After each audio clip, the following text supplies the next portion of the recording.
So, you're a really good table tennis player and you're coming to pickleball. What are you going to be really good at from the get-go, and what are you going to struggle with?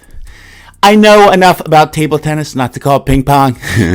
And this is Clifford Joseph from Cliff Pickleball, our rival station. He is an incredible table tennis player. His reaction time is really good because he's coming from table tennis, and he just played the PPA in Orlando for a pro pickleball. So he is really good, and look at that backhand roll. How does that translate to pickleball? It translates perfectly. Look at that. It is so smooth. He's going from low to high.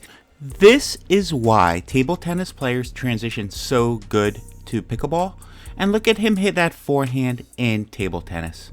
Just beautiful. And let's transition to pickleball. Let's see that. Beautiful. It's the same motion. It is the same exact motion. He's going from low to high, and it is silky smooth. Table tennis players will have a very good concept of shaping the point. Dinkin wars, you really want to set it up, and this is such a good example. Octavio is in the blue shirt, Cliff is in the near right hand corner, and they just set this point up so well, and I get really excited when I see a really good dinkin war because I'm not the best dinker, and that is just beautiful.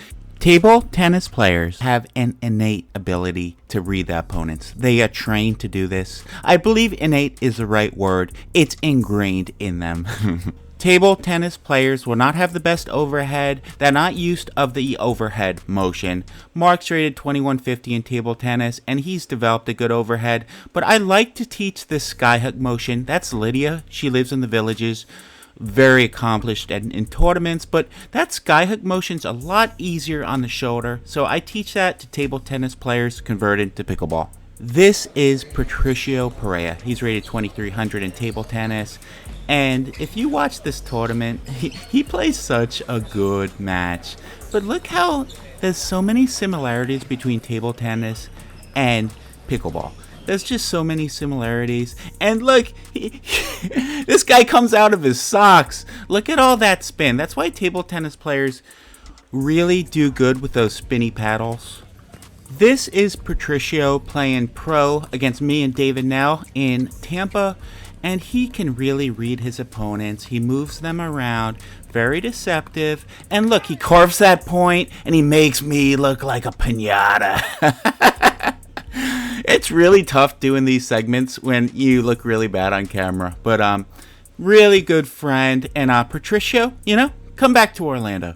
Table tennis players will have no outball concept. They hit a lot of outballs. If you look at Octavio, he's in the near right-hand corner in black.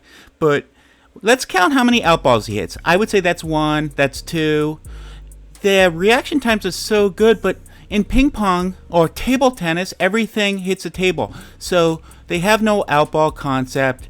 And that's me in the top right-hand corner, and I'm just defeated. I have no idea how Octavio got so many of these balls back.